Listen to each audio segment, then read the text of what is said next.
They say money screams, but wealth whispers. Harrison Sterling thought he was the loudest man in New York City.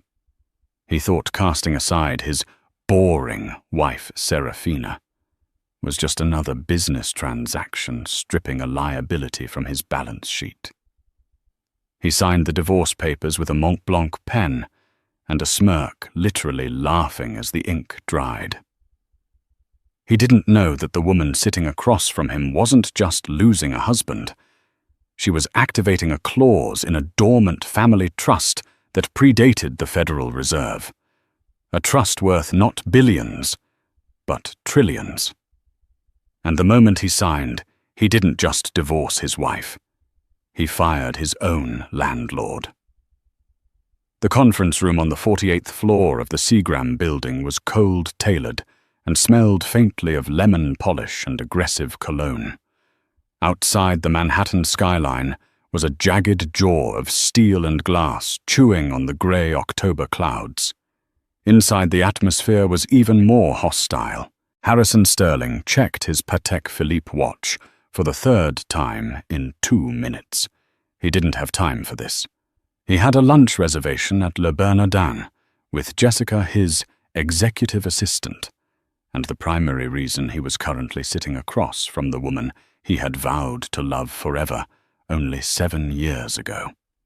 "Can we speed this up?" Harrison tapped his fingers on the mahogany table. "I have a board meeting at 2.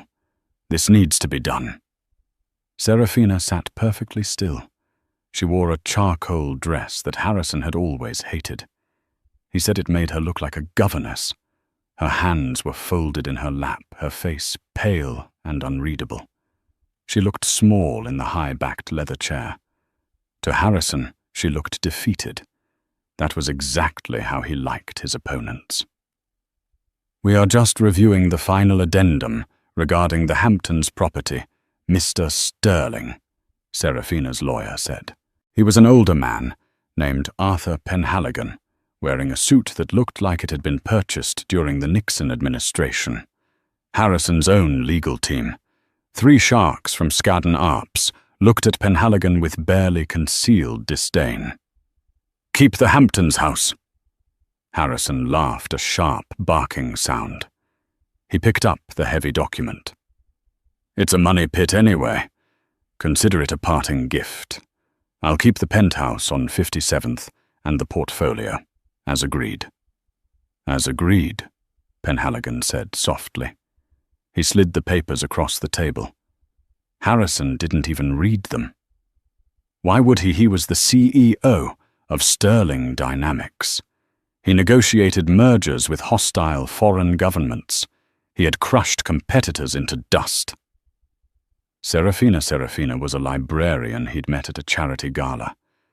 She was quiet, unassuming, and frankly boring. She had no fight in her. That was why he married her. She was safe. And that was why he was leaving her. She was invisible.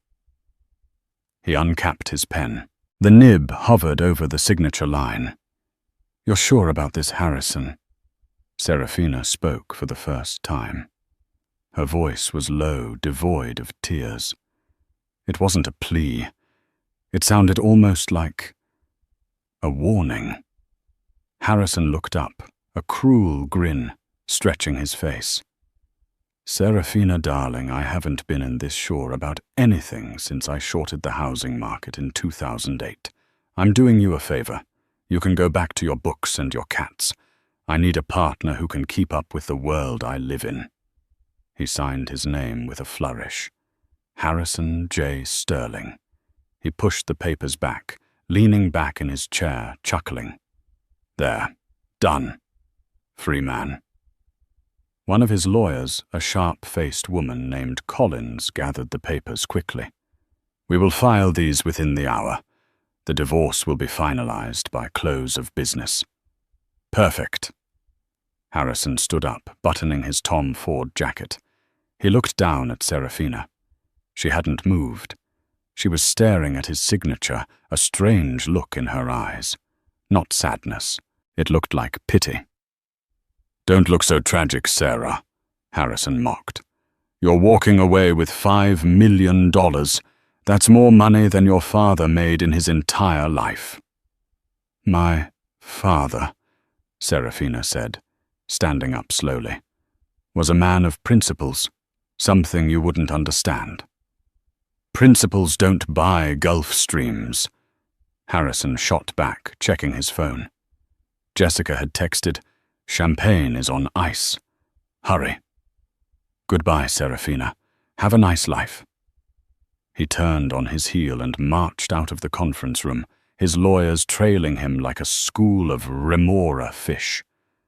He was laughing as he hit the elevator button. He felt lighter. He felt invincible. He had shed the dead weight. Back in the conference room, the silence stretched. Arthur Penhaligon took off his wire-rimmed glasses and began to polish them with a handkerchief. "He signed the Section 8 waiver," Arthur said quietly. "He did," Serafina replied. Her posture shifted. The smallness evaporated. She stood straighter, her chin lifting. The vibe of the defeated governess vanished, replaced by a cold, aristocratic steeliness that Harrison had never seen, because he never bothered to look. "Did he read the clause regarding the originating assets?" Arthur asked. "He didn't read anything. He never does when he thinks he's the smartest person in the room." Serafina walked to the window looking out at the city. She spotted the Sterling Dynamics Tower a few blocks away. "Activate the protocol, Arthur." "Are you certain Mrs. Sterling or, I should say, Ms. Caldwell?" "I'm certain," she said. "He wanted a world where only money talks. I think it's time he heard what $1 trillion sounds like." 3 days passed. Harrison lived in a blur of celebration. He and Jessica had flown to St. Bart's for the weekend, racking up a bill that would make a small country weep. He felt untouchable. On Tuesday morning, reality began to glitch. It started small. Harrison was standing in the lobby of the Sterling Dynamics headquarters, a monolithic skyscraper in Midtown Manhattan. He stopped at the exclusive coffee bar in the lobby, the one reserved for C-suite executives. "Double espresso black," Harrison ordered, tapping his phone. The barista, a young man who usually looked at Harrison with terrified awe, frowned at the register. "I'm sorry, Mr. Sterling. The system isn't accepting your employee ID for the charge." Harrison rolled his eyes. "It's a glitch. Just put it on my tab." I can't, sir. The system says user unauthorized. It says you're listed as external guest." Harrison scoffed. "External guest, I own the building, or my company does. Just give me the coffee." He snatched the cup and walked toward the private elevators. He swiped his security badge. The light flashed red. Access denied. He swiped again. Red. "What is going on here?" Harrison shouted. The security guard at the desk, a man named Miller, who had worked there for 10 years, stood up slowly. "Miss Sterling, sir, I'm getting an alert here. Your clearance has been revoked." Revoked by who I am? The CEO. Harrison's face flushed a deep crimson. People were staring. Junior analysts were whispering behind their hands. "I don't know, sir. The order came from the building ownership group. Sterling Real Estate Holdings owns this building. Miller, I sign your checks." Harrison pulled out his phone to call his COO, but before he could dial a man, approached him. He wasn't security. He was wearing a bespoke suit, clearly Savile Row, and carried a slim leather briefcase.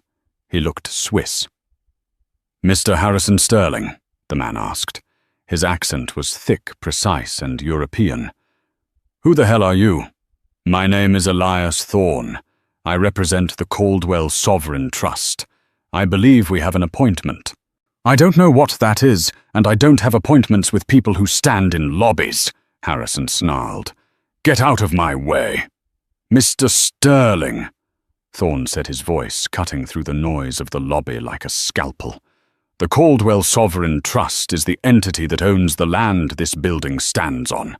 As of 9 a.m. this morning, per the terms of your recent divorce settlement, the 99-year lease granted to Sterling Dynamics has been terminated due to a moral turpitude and violation of beneficiary clause." Harrison froze. The words didn't make sense. "The land." "We own the land." "You own the structure," Thorne corrected gently. "You do not own the earth beneath it. The land was leased to your company in 2015 for a token sum of $1 a year. A favor from the landholder." "Who is the landholder?" Harrison demanded. "Who is Caldwell?" Thorne smiled.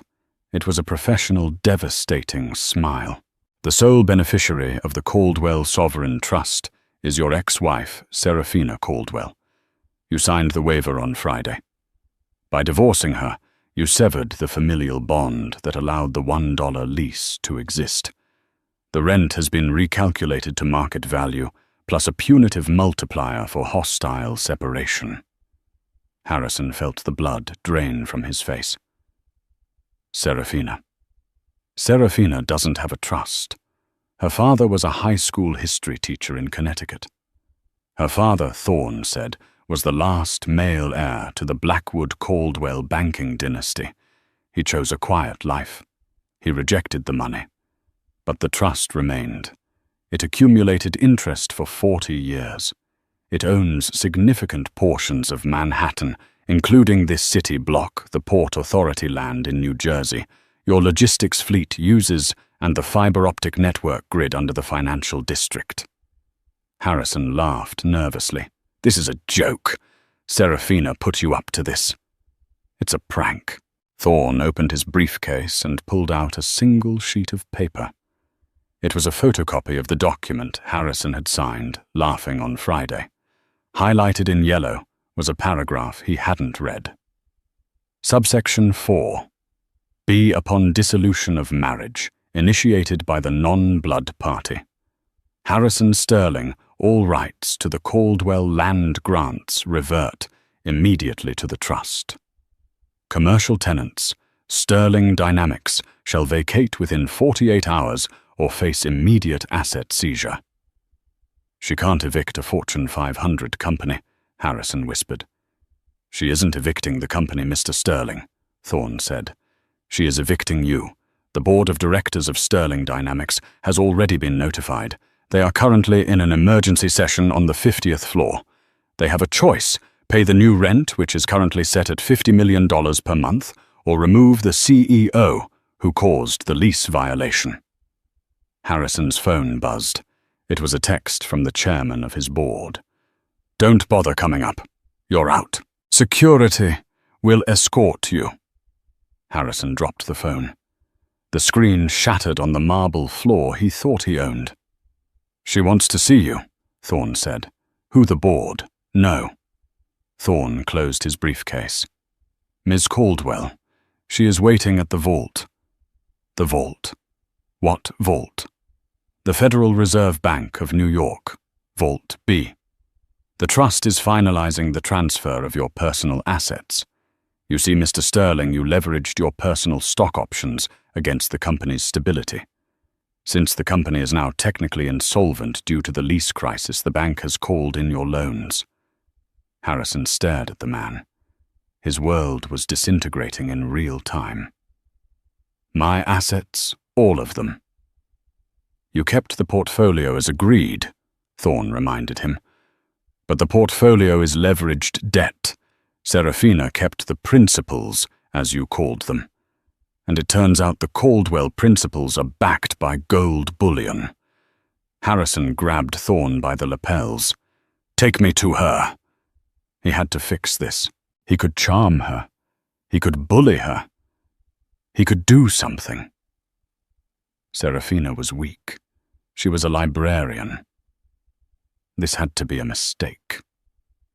But as he was escorted out of his own building, not by his security team, but by two NYPD officers who were waiting outside Harrison Sterling, realized the laughing had stopped. The drama was just beginning. The ride to 33 Liberty Street, the fortress-like headquarters of the Federal Reserve Bank of New York, was executed in terrifying silence.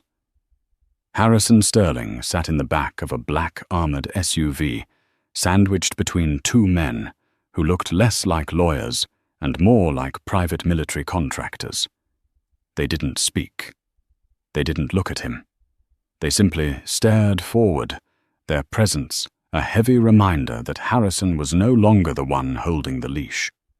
When the vehicle stopped, it wasn't at the main entrance where tourists lined up for tours. It was a secure subterranean bay. Harrison was ushered out, his Italian leather shoes clicking nervously on the polished concrete. "Phone and watch Mr. Sterling," a security officer said. He stood behind a blast-proof glass partition. "This is ridiculous. I am a CEO. I need my device," Harrison snapped, though his voice lacked its usual thunder. "Phone and watch," the officer repeated, his tone flat. "And the cufflinks, they set off the scanner." Harrison stripped himself of his armor. The Patek Philippe, the iPhone 15 Pro, the Platinum, cufflinks. Without them, he felt naked.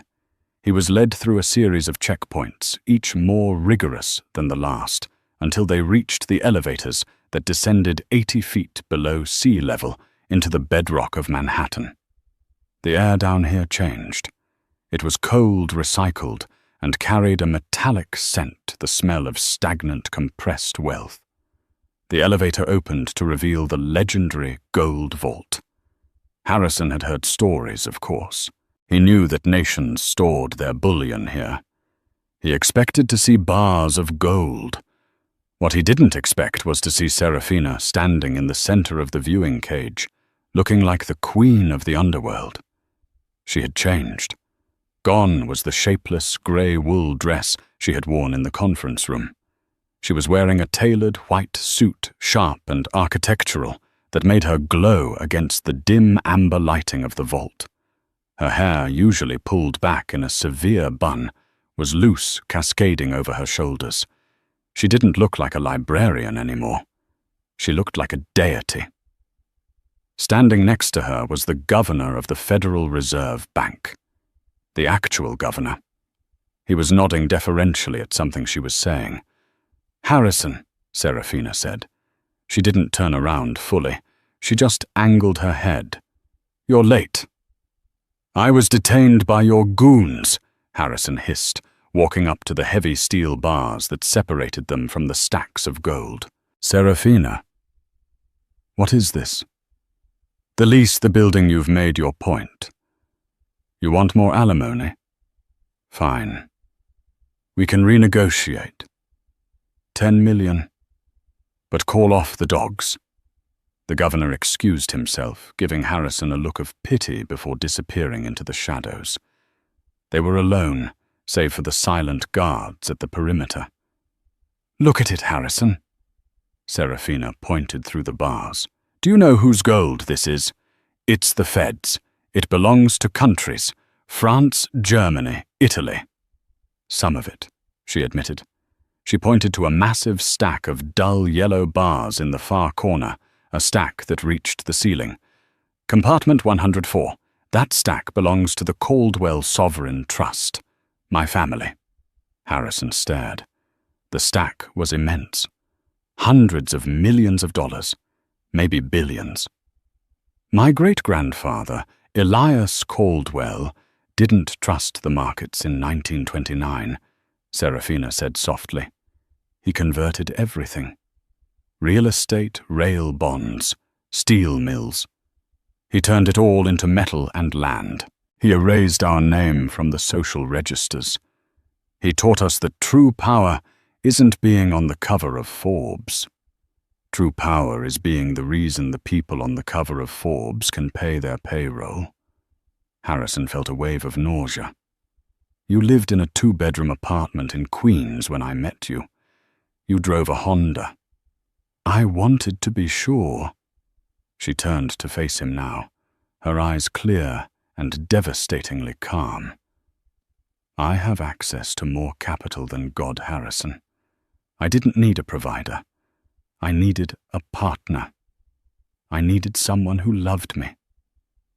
Serafina, the quiet woman who liked books and rainy days.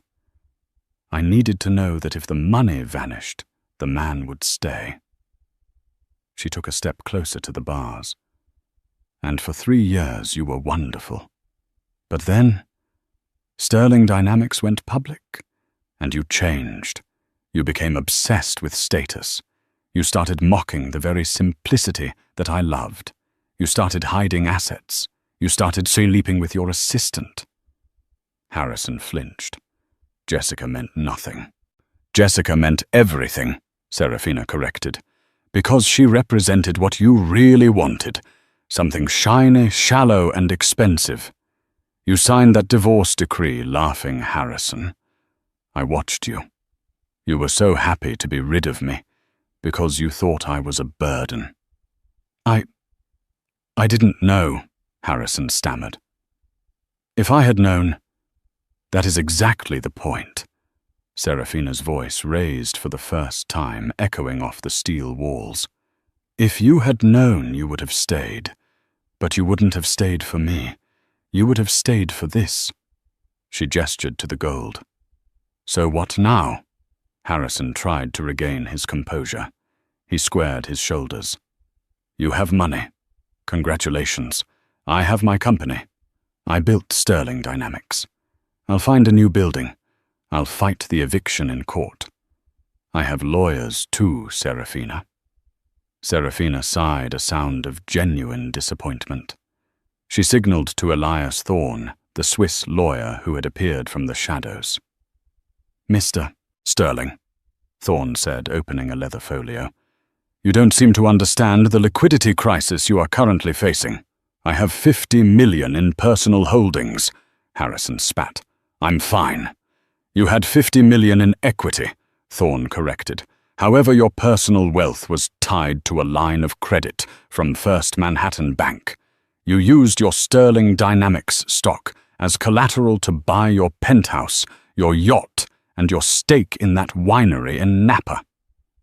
So, First Manhattan Bank, Thorne said, peering over his glasses, is a subsidiary of the Caldwell Financial Group. When Sterling Dynamics lost its lease this morning, the stock price plummeted 40% in pre-market trading. That triggered a margin call on your personal loans. Harrison stopped breathing. A margin call. The bank has exercised its right to seize collateral to cover the spread. Thorne continued, flipping a page. As of 10 a.m., the bank has seized your stock. But since the stock is crashing, it wasn't enough to cover the debt. So they have moved to secondary assets. Your penthouse, the yacht, the cars. Your accounts have been frozen pending liquidation. Harrison looked at Serafina. She wasn't smiling. She looked sad. You're bankrupt, Harrison, she said quietly. Actually, you're worse than bankrupt. You owe the trust about $12 million. We are garnishing your future wages. You can't do this, Harrison whispered. This is vindictive. This is insane. It's business, Serafina said, using the exact tone Harrison had used on her in the conference room 3 days ago. It's a transaction. I'm stripping a liability from my balance sheet. She turned to leave. Wait. Harrison lunged at the bars, grabbing the cold steel. Serafina, you can't leave me with nothing. We were married. She paused and looked back over her shoulder. You left with exactly what you negotiated, Harrison. You kept the portfolio. I kept the principles. It just so happens that your portfolio was built on sand, and my principles are built on gold. How am I supposed to live? He shouted, his voice cracking. I have nowhere to go. Serafina looked at Thorne. Give him the stipend. Thorne reached into his pocket and pulled out a small white envelope. He slid it through the bars. Harrison stared at it on the floor. "What is this? The same amount you gave Serafina for incidentals during the separation," Thorne said. $5,000. Cash. Consider it a parting gift." Serafina walked toward the elevator. The governor opened the gate for her. "Serafina." Harrison screamed, the sound tearing at his throat. "Sarah, please." The heavy steel doors of the elevator slid shut, cutting off the vision of the woman in white. Harrison Sterling was left standing in the subterranean cold, staring at $1 billion of gold he couldn't touch with $5,000 in an envelope at his feet. The humiliation didn't end in the vault. That was merely the prelude. The true dismantling of Harrison Sterling happened in the public eye, under the grey, weeping sky of Manhattan. Security escorted him out of the Federal Reserve, not through the main exit, but through a side door that spilled out onto Maiden Lane. They handed him a plastic bag containing his phone and watch. "You are not permitted to re-enter the premises," the guard said, closing the heavy metal door. The bolt slid home with a sound like a gunshot. Harrison stood on the sidewalk. It had started to rain, a cold, stinging drizzle that soaked through his Tom Ford suit within seconds. He fumbled for his phone. He needed to call Jessica. She was the only thing he had left. She would understand. They could go to the Hamptons' house. Wait, no, he had given that to Serafina. They could go to a hotel. He turned on his phone. It exploded with notifications. WSJ alert. Sterling Dynamics stock plummets 60% after lease scandal. CNBC, Harrison Sterling, ousted as CEO.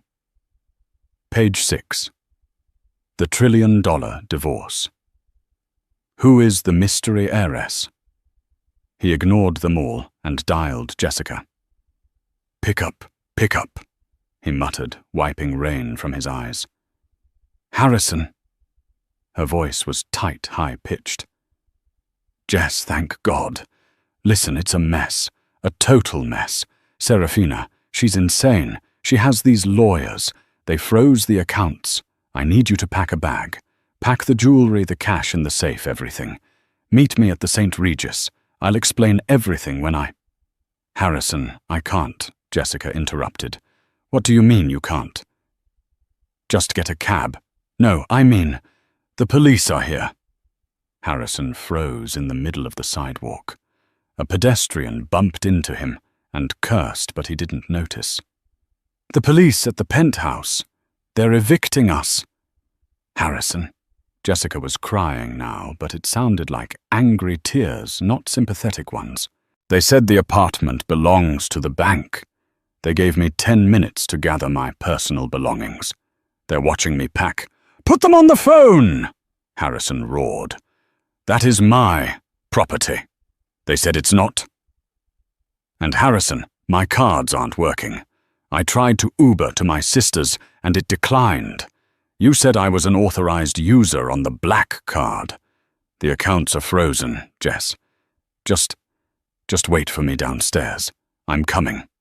No, she said. The crying stopped abruptly. What? I checked the news, Harrison. They're saying you're ruined. They're saying you're liable for corporate negligence. I can't be seen with you. My modeling agency, they'll drop me if I'm tied to a fraud case. I am not a fraud. I am Harrison Sterling. You're a broke 45-year-old man who just lost his company. Jessica said, her voice turning ice cold. Don't call me again. The line went dead. Harrison stared at the phone. He felt a laugh bubbling up in his chest, a hysterical, jagged thing. She was gone. The moment the credit limit hit 0, the love evaporated.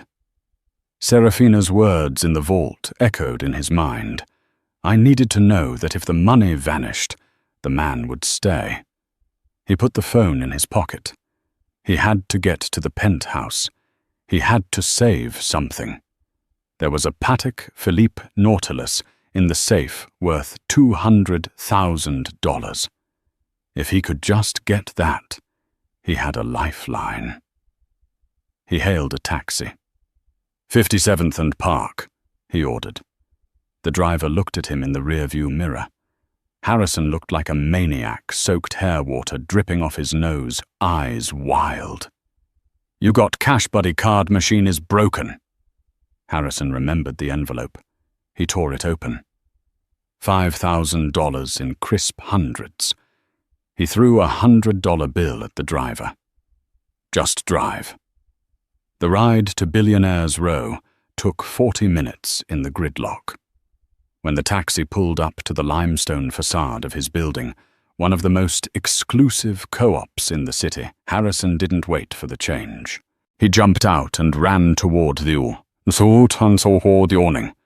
Usually the doorman, a burly Irishman named Patrick, would rush to open the door, greeting him with a smile and a "Good evening, Mr. Sterling." Today Patrick stood in front of the door, arms crossed. Two other men, private security in dark blazers, stood behind him. "Patrick, get out of the way," Harrison commanded, reaching for the handle. Patrick didn't move.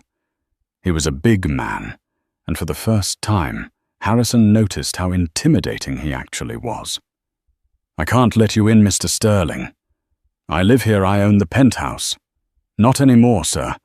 The co-op board held an emergency vote an hour ago, triggered by the foreclosure notice from First Manhattan. You've been designated a persona non grata. All fobs have been deactivated." "You can't do this. My clothes are in there. My life is in there. Your personal effects that were deemed non-asset are being boxed up as we speak," Patrick said, his face impassive. "They will be shipped to a storage facility in the Bronx. You can pick them up on Thursday." "The Bronx!" Harrison screamed. He lunged for the door. Patrick caught him by the chest, holding him back with humiliating ease. "Don't do it, sir. Don't make me call the cops. You know the NYPD is already looking for a reason to talk to you about the company funds." Harrison stumbled back, gasping for air. The rain was coming down harder now. Passers-by were stopping. Phones were out. They were filming him. Harrison Sterling, the titan of industry, fighting a doorman in the rain. He turned away, shielding his face. He had to get off the street. He walked 2 blocks to the St. Regis Hotel. He walked up to the reception desk, dripping water on the marble floor. The concierge, a man Harrison had tipped thousands of dollars to over the years, looked up. His smile was tight, polite, and completely barring. "Mr. Sterling," the concierge said before Harrison could speak, "we are unfortunately fully booked this evening." "The hell you are," Harrison said, leaning on the counter.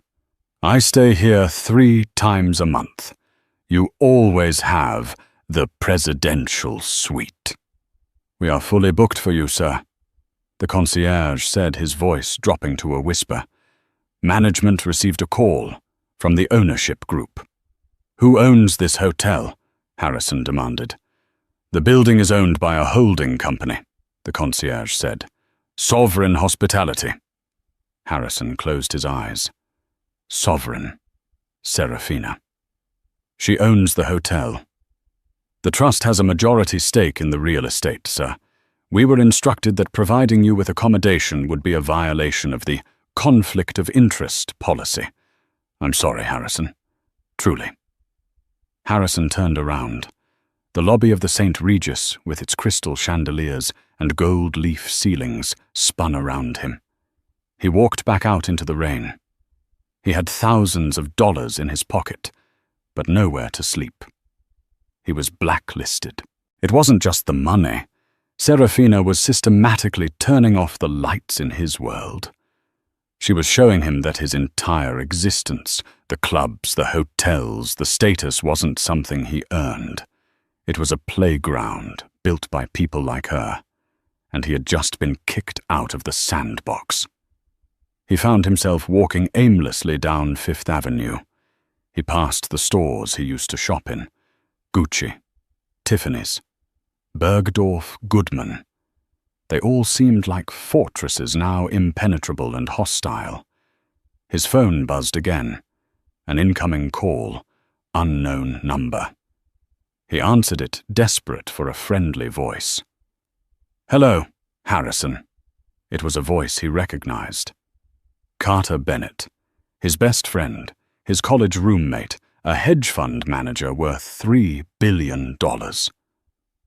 "Carter," Harrison almost sobbed. "Carter, you have to help me. It's a nightmare. Serafina is doing something. Legal jujitsu. They locked me out of the apartment.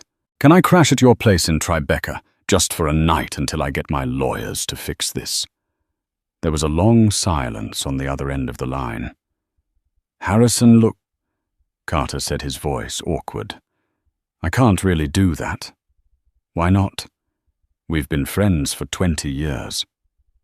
"Yeah, but—" "My fund, the Bennett Group." Carter cleared his throat. "Our biggest LP, our biggest investor, is the Caldwell Trust. They provide 40% of our capital." Harrison stopped walking. He stared at a puddle on the ground, watching the raindrops create ripples that vanished in an instant. "She called you," Harrison said dully. "Her lawyers did," Carter admitted. "They implied that if I offered aid and comfort to a known financial liability, they might reconsider their allocation strategy. They might pull their money, Harrison. I can't lose 40% of the fund. I have investors. I have a wife." "She's blackmailing the whole city," Harrison whispered. "She's not blackmailing anyone," Carter said, and for the first time he sounded fearful. "She's just calling in the debts. She's the ocean, Harrison. You don't fight the ocean. I'm sorry. Good luck." The line clicked dead. Harrison stood alone on the corner of 5th and 57th. He was wet, shivering, and holding a plastic bag with a dead phone. He had $4,900 in his pocket, but in the world he used to inhabit, he was destitute. He looked up at the towering skyscrapers, disappearing into the mist. He used to think he was one of the giants who built them. Now he realized he was just a tenant. And the landlord had just changed the locks. He needed a plan. He couldn't stay in Manhattan. The city was hers. He needed to go somewhere she couldn't reach him. Somewhere off the grid. He flagged down a yellow cab. "Where to?" the driver asked. Harrison thought for a moment. He couldn't go to the airport. His passport was likely flagged or in the penthouse. He couldn't go to a luxury hotel. "Take me to New Jersey," Harrison said. "Just find me a Motel 6 and keep driving until I tell you to stop." As the taxi crossed the George Washington Bridge, leaving the glittering skyline of New York behind Harrison, Sterling didn't look back. He was beginning to understand that the divorce papers were not the end of his marriage. They were the beginning of his penance. But Harrison wasn't done yet. He still had one secret Serafina didn't know about. A ledger. A digital key to a crypto wallet he had set up years ago, hidden under a floorboard in a hunting cabin in the Catskills. It wasn't billions, but it was enough to disappear. He just had to get there before she remembered the cabin existed. Harrison Sterling had spent nights in the presidential suite of the Four Seasons in Tokyo and on the deck of yachts in the Mediterranean. He had never spent a night in the Motel 6 off Exit 14 on the New Jersey Turnpike. The room smelled of stale tobacco and industrial cleaner. The sheets were thin, scratchy polyester. Harrison lay awake, staring at the popcorn ceiling, listening to the roar of trucks on the highway. He was wearing a tracksuit he had purchased at a 24-hour Walmart, having discarded his ruined Tom Ford suit in a dumpster behind a Denny's. He felt like a ghost. In 24 hours, he had gone from a master of the universe to a man who had to count the change in his pocket to buy a bottle of water. But he wasn't dead yet. As dawn broke bleeding, a sickly grey light through the curtains, Harrison formulated his move. He had $3,800 left. It was enough to get him to the Foxhole. The Foxhole was a hunting cabin deep in the Catskill Mountains, 2 hours north of the city. Harrison had bought it 5 years ago, through a labyrinth of shell companies, starting in the Cayman Islands and ending with a generic LLC called Blue Heron Properties. It didn't appear on any tax return. It wasn't in his name. It was his doomsday bunker. And buried beneath the floorboards of the master closet inside a fireproof safe was a Ledger Nano S hardware wallet. It contained the private keys to $20 million in Bitcoin and Ethereum. "She doesn't know," Harrison whispered to himself, swinging his legs out of bed. "She knows the banks. She knows the real estate. She doesn't know the blockchain." He took a cab to a shady used car lot in Newark. For $2,500 cash, he bought a beat-up 2012 Ford Focus with a cracked windshield and a check engine light that glowed like a demonic eye. He didn't care. It had wheels. The drive north was a white-knuckle blur. Harrison kept checking the rearview mirror, convinced he was being followed. Every black SUV made his heart hammer against his ribs. But the road remained clear. The further he got from the city, the more the trees closed in their autumn leaves, looking like fire against the grey sky. By the time he turned onto the gravel access road leading to the cabin, it was late afternoon. The woods were silent, save for the caw of a crow. The cabin looked exactly as he had left it 6 months ago. A rustic A-frame made of dark cedar nestled in a clearing of pines. It looked abandoned. It looked safe. Harrison parked the car behind a shed to hide it from the main road. He walked up the porch steps, the wood creaking loudly in the stillness. He reached above the doorframe for the spare key he had hidden inside a hollowed-out knot in the wood. His fingers brushed against something. Not metal. Paper. He froze. He pulled his hand back. There was no key. There was a folded piece of heavy, cream-colored cardstock wedged into the hiding spot. Harrison's breath hitched. He unfolded the paper. It was blank. "Paranoia," he muttered. "Just paranoia." The wind blew it there. He didn't need the key. He grabbed a heavy stone from the garden and smashed the glass pane of the back door. He reached in, unlocked the latch, and stumbled into the kitchen. The air inside was freezing colder than the outside.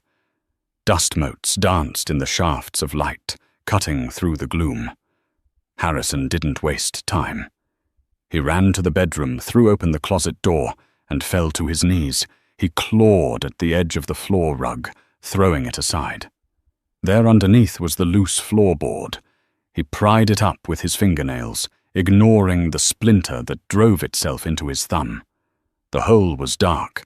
He used his cheap burner phone as a flashlight. The safe was there. A small black Sentry safe. Harrison let out a sob of relief. Yes. Yes. He dialed in the combination 042188, his own birthday. The lock clicked. The door swung open. Harrison reached inside. His hand closed around the cold, brushed metal of the USB drive. He pulled it out and kissed it. $20 million. It was enough to start over.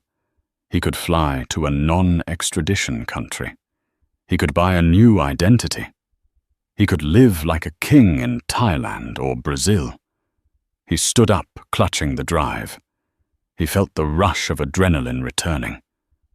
He was Harrison Sterling. He had outsmarted the trust. He had beaten Serafina. He walked into the living room to find the satellite laptop he kept hidden in the pantry. He needed to verify the funds and transfer them to a Mixer wallet immediately. He set the laptop on the dusty dining table and powered it up. The screen flickered to life. He plugged in the USB drive. He navigated to the wallet interface.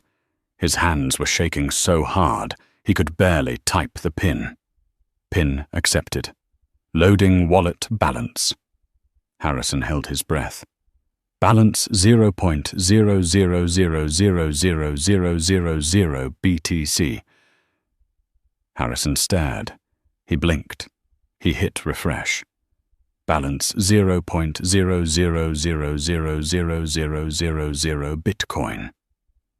No, he whispered. No, that's impossible. It's cold storage. It's offline. He clicked on the Transaction History tab. There was one transaction. It was dated yesterday. Sent 450.00 Bitcoin. Recipient. Wallet address. Memo.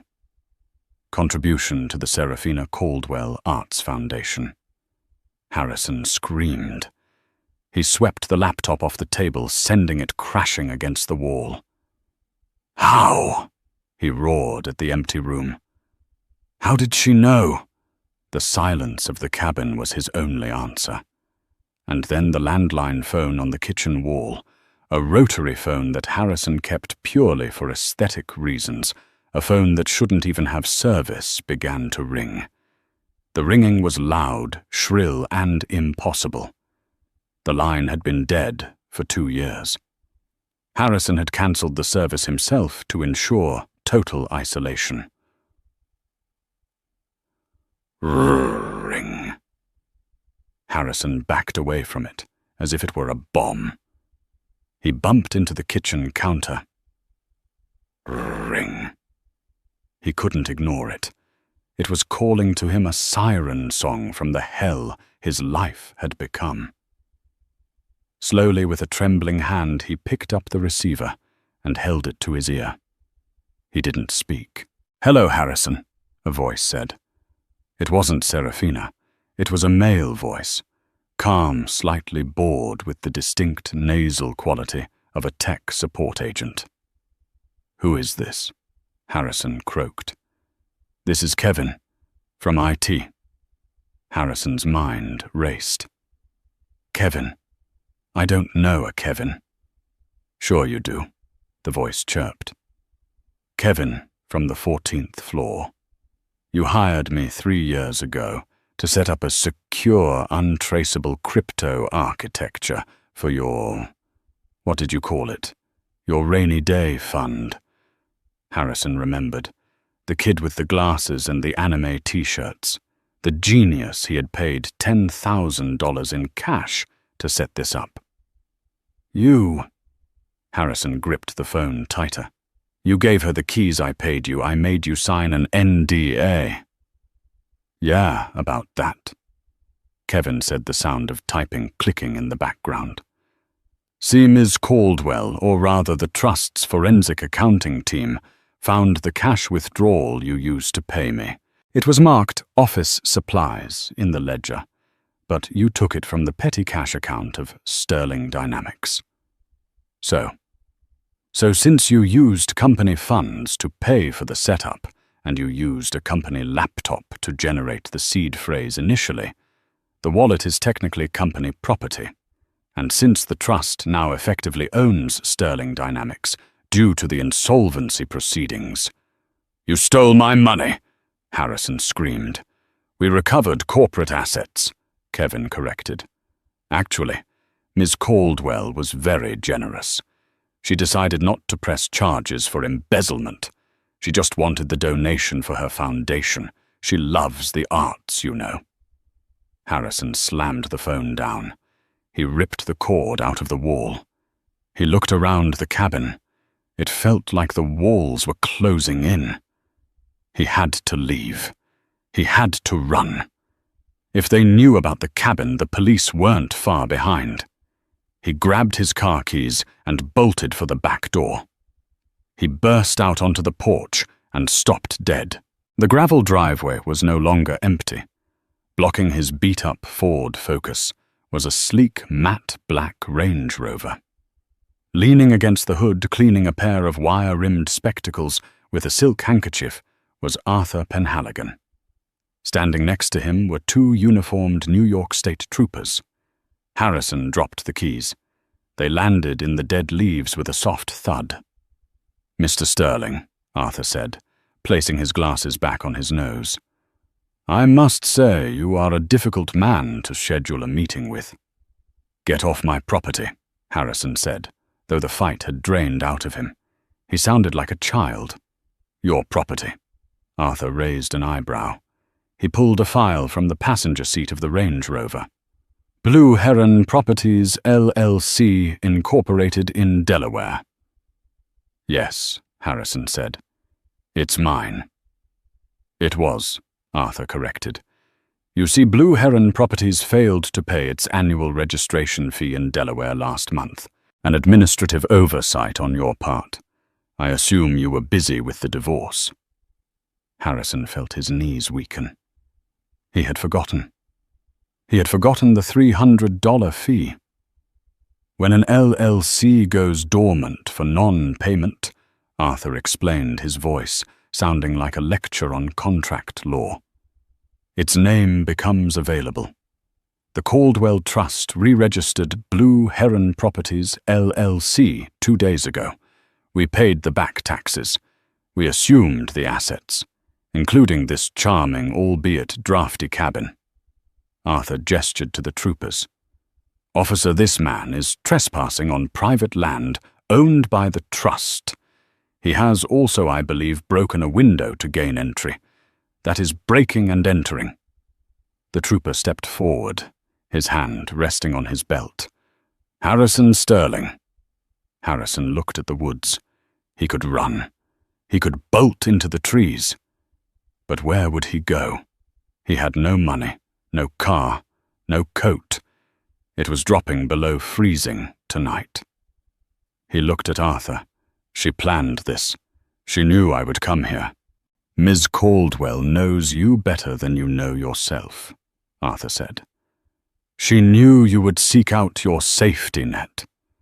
She wanted to make sure you understood that there is no net, not anymore." "What does she want?" Harrison whispered. "She has the money. She has the company. She has the house. What else does she want?" Arthur walked up the porch steps, the wood groaning under his weight.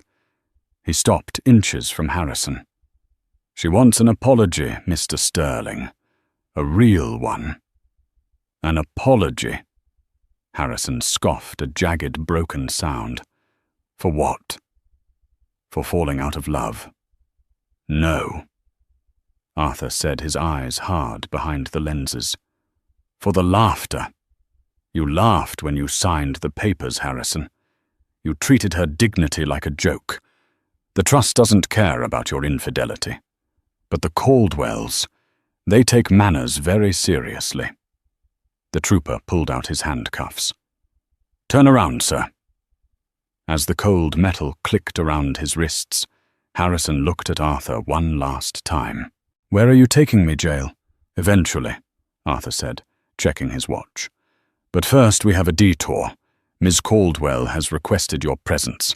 She believes it is time to close the loop." "I'm not going back to the vault," Harrison said, panic rising. "Oh no." Arthur smiled, but it didn't reach his eyes. "We aren't going to the vault. We're going to the library." "The library? What library?" "The New York Public Library," Arthur said, opening the back door of the Range Rover. "The Rose Reading Room. It's where you met her, isn't it?" "She thinks it's poetic." Harrison was shoved into the back of the SUV. The leather smelled of expensive conditioner, the same smell as the conference room, where this nightmare began. As the car crunched down the gravel drive, leaving the foxhole behind, Harrison realized he wasn't just broke. He was being erased, and the woman holding the eraser was waiting for him exactly where he had found her among the books. The New York Public Library at midnight is a cathedral of silence.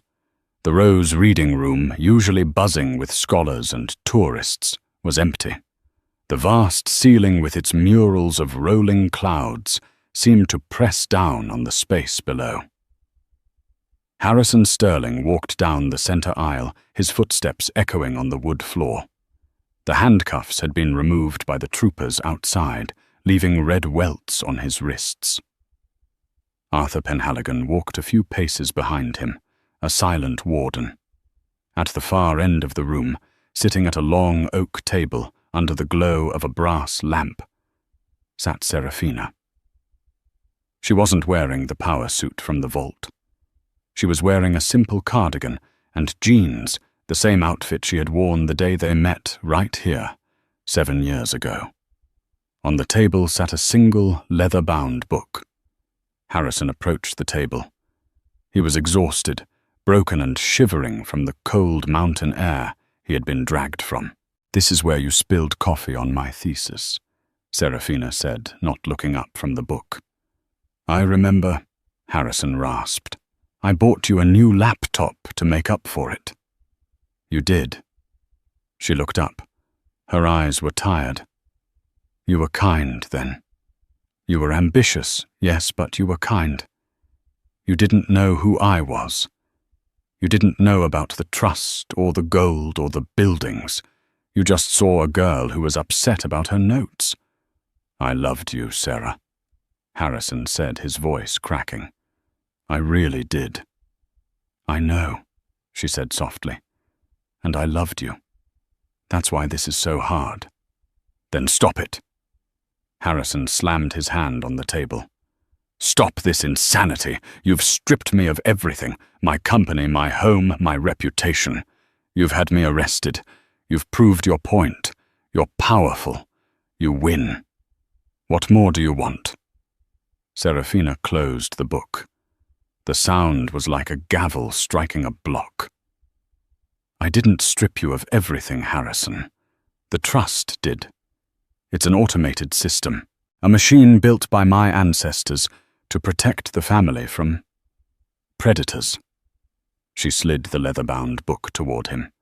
It was an old ledger, the paper yellowed with age.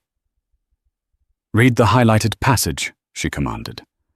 Harrison looked down. The handwriting was elegant, spidery script from the 19th century. It was the founding charter of the Caldwell Sovereign Trust. "In the event of a dissolution of marriage involving a beneficiary," Harrison read aloud, his voice trembling, "the disposition of assets shall be determined by the manner of the separation. Should the separation be mutual and sorrowful, the spouse shall be granted a life stipend. Should the separation be hostile, the trust shall defend." "But—" He stopped. "Read it," Serafina whispered. "But should the spouse exhibit joy, mirth, or mockery in the act of severance, proving that the union was held in contempt, the scorched earth protocol shall be enacted. The spouse shall be returned to the state in which they entered the world, naked of asset and name." Harrison stared at the words. The ink seemed to swim before his eyes. "Joy, mirth, or mockery," Serafina repeated. "You laughed, Harrison. You laughed when you signed the papers. You smirked at my lawyer. You checked your watch." I was nervous," Harrison lied.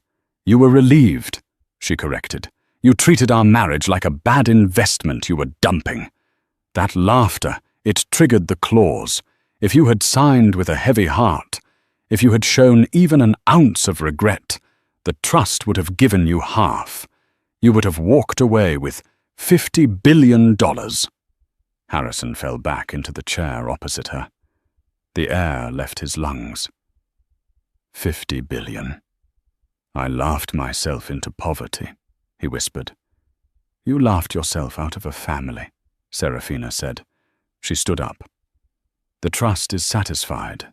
The debt is settled. The scorched earth protocol is complete." She placed a small object on the table. It was a train ticket. "One way to Ohio," she said. I found your birth records. You grew up in Dayton. You have a cousin there. I can't go back there, Harrison said, tears streaming down his face. I'm Harrison Sterling. I belong in New York. Harrison Sterling doesn't exist anymore, she said, walking away from the table.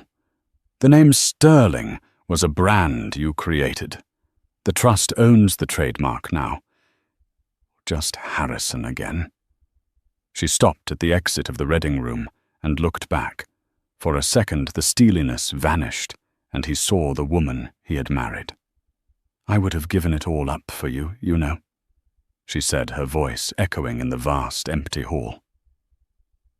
If you had just asked me to stay instead of laughing at me to leave, I would have burned the trust to the ground to keep you. She turned and walked out into the darkness of the hallway. Arthur Penhaligon followed her, leaving Harrison alone in the pool of light. Harrison looked at the train ticket. Then he looked at the empty chair where his wife had sat. He started to laugh. It was a quiet, broken sound that bounced off the painted clouds on the ceiling. He laughed because there was nothing else left to do. The wealth had whispered, and he hadn't listened. Now, the silence was screaming. Harrison Sterling spent the rest of his life in Ohio, managing a mid-sized logistics center. He never remarried. He never bought another stock. And every time he saw the Manhattan skyline on television, he turned it off. It's a brutal reminder that in the high-stakes game of love and money, the most expensive thing you can do is underestimate the quiet person in the room. Harrison thought he was the main character, but he was just a line item in a ledger written 100 years ago. So here is the question for you. Do you think Serafina went too far? Was the scorched earth protocol justice for his arrogance, or was it cruel revenge? I want to know what you would have done if you held the keys to the trust. Let me know in the comments below. And if you enjoyed this story of billion-dollar karma, make sure to hit that like button and subscribe. I release new stories of the rich, the powerful, and the secrets they hide every week. Thanks for watching.